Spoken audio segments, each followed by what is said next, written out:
Hello friends, इस video में आप ड्रामा सीरियल बेटियां की एपिसोड नंबर 9 में क्या हुआ और आने वाले एपिसोड नंबर 10 में क्या होगा का रिव्यू देखेंगे। एपिसोड नंबर 9 में आयजा हॉस्पिटल में है क्योंकि उसने जहर खा लिया था। लास्ट एपिसोड में मामा मामी काफ़ी परेशान है और वो जानते हैं कि आयजा ने खुदकुशी करने की कोशिश इसलिए की क्योंकि उसके पापा उससे नाराज़ हैं। आयजा की ये तकलीफ मामा मामी से तो देखी नहीं जाती, तो मामू पहुंच जाते हैं आयजा के बाबा के पास उनको समझाने के लिए। अब बाबा को तो पता नहीं है कि आयजा ने खुदकुशी करने की कोशिश की और वो मौत के मुंह से बच कर आई है, लेकिन मामू उनको आके सारी बात बता देते हैं और साथ ये भी कह देते हैं कि आयजा मुझ पर बोझ नहीं है, मैं सारी उम्र उसको अपनी बेटी बना के रख लूँगा। मगर आपकी बेटी आपसे शदीद प्यार करती है, वो मेरे घर में सारा दिन रोती रहती है और आज तो उसने खुदकुशी करने की भी कोशिश की है। बाबा को समझाता है कि औलाद तो गलतियां कर देती है, माँ बाप का फ़र्ज़ है कि वो औलाद की गलतियों को माफ़ कर दें, लेकिन अगर आप उसको माफ़ नहीं करेंगे तो मैं आयजा को सारी उम्र अपने साथ रखूँगा और एक बाप की तरह उसको रुखसत भी अपने ही घर से करूँगा। दूसरी तरफ मामू जाते हुए आयजा की बहनों को भी बता देते हैं कि आयजा के लिए दुआ करना क्योंकि आज उसने खुदकुशी करने की कोशिश की, लेकिन अब वो बिल्कुल ठीक है। जैसा कि आप जानते हैं कि लाइक अहमद अपनी बेटियों से शदीद मोहब्बत करते हैं। वो अपनी बेटी आयजा के बारे में सोचते हैं कि वो मेरी इतनी लाडों से पली बेटी ने खुदकुशी करने की कोशिश की और दिल से उसको माफ़ भी कर देते हैं। ये तो सच बात है कि माँ बाप जैसा दिल अल्लाह पाक ने किसी का नहीं बनाया और माँ बाप के बगैर ज़िंदगी ऐसे है जैसे बिल्कुल बेरंग। बाबा मामू के घर जाते हैं आयजा से मिलने। आयजा बाबा को देखते ही रोने लग जाती है और उनसे माफ़ियाँ मांगने लग जाती है और उनको कहती है कि आप मुझे माफ़ कर दें, यहाँ तक कि आप मुझे मार दें, लेकिन मुझसे नाराज़ ना हो। बाबा को कहती है कि मैंने सच में बहुत बड़ी गलती की, लेकिन आप मुझसे खफा ना हो, आप मुझे मारें डांटें जो मर्जी कह दें, लेकिन मैं आपकी नाराज़गी बर्दाश्त नहीं कर सकती। ये इतना इमोशनल सीन था कि देखने से रोना आता है। देखने वाले को इनकी एक्टिंग यहाँ पर इतनी रियल लगती है कि मालूम होता है कि वाकई जैसे ये बाप बेटी हों।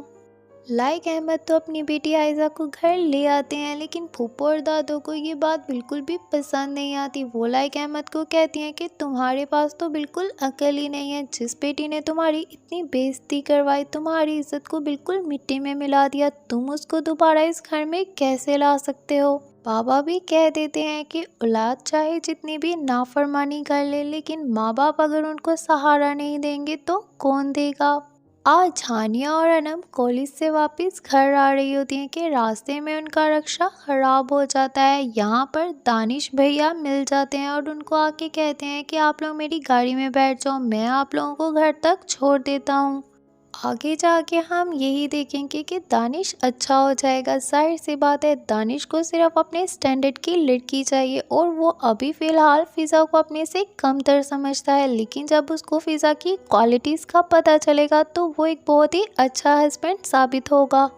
घर में फ़िज़ा को देखकर तो दानिश का मुंह बन जाता है, लेकिन आज उसने इस घर में आयजा को भी देख लिया है, मतलब कि उसको मालूम हो गया है कि आयजा अपने घर में ही रह रही है। दानिश बगैर कुछ खाए पिए इस घर से चला जाता है और अपने घर जाके सबसे पहले मामा बाबा को यही बात बताता है कि वो लड़की आयजा जिसकी वजह से मेरी ज़िंदगी ख़राब हो गई और बदकिस्मती से मेरी शादी फ़िज़ा के साथ करवा दी गई, वो तो अपने घर में बड़े आराम और सुकून से रह रही है। वहाँ तो उल्टी सीधी बातें करने लग जाती है कि इन लोगों ने जानकर फ़िज़ा की शादी तुमसे करवाई और ऐन मौके पर आयजा को गायब करवा दिया।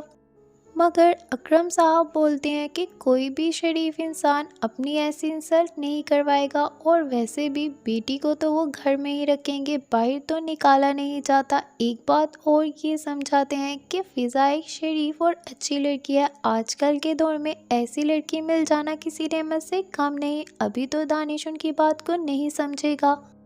इस ड्रामा में हम एक चीज़ को नोट करते हैं कि फ़िज़ा काफ़ी बहादुर लड़की है। वो अपने आप को यूँ महसूस करवाती है जैसे कुछ गलत उसके साथ हुआ ही ना हो और अपने बाबा के साथ भी खुश रहती है, लेकिन रात को वो सोचती है कि दानिश तो मुझे कभी भी लेने नहीं आएगा और मैं ऐसे अपनी इंसल्ट करवा कर वहाँ पर जा भी नहीं सकती।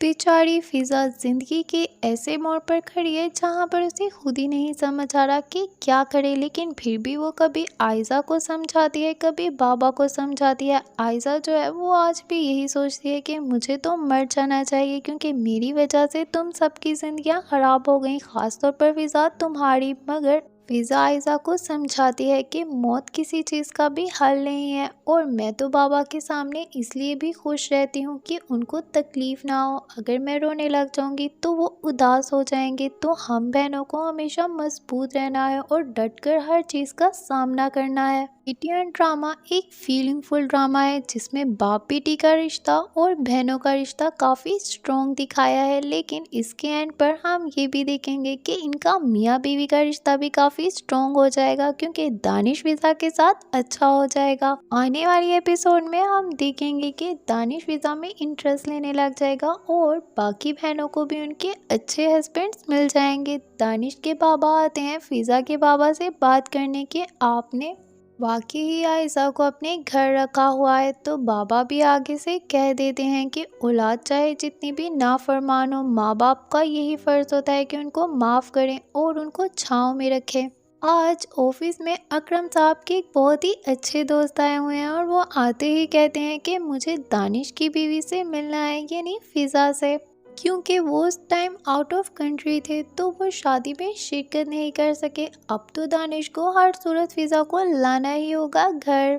ओके फ्रेंड्स, बहुत जल्द मिलते हैं न्यू एपिसोड का रिव्यू लेकर। अपना बहुत सारा ख्याल रखिएगा, तब तक के लिए अल्लाह हाफिज़।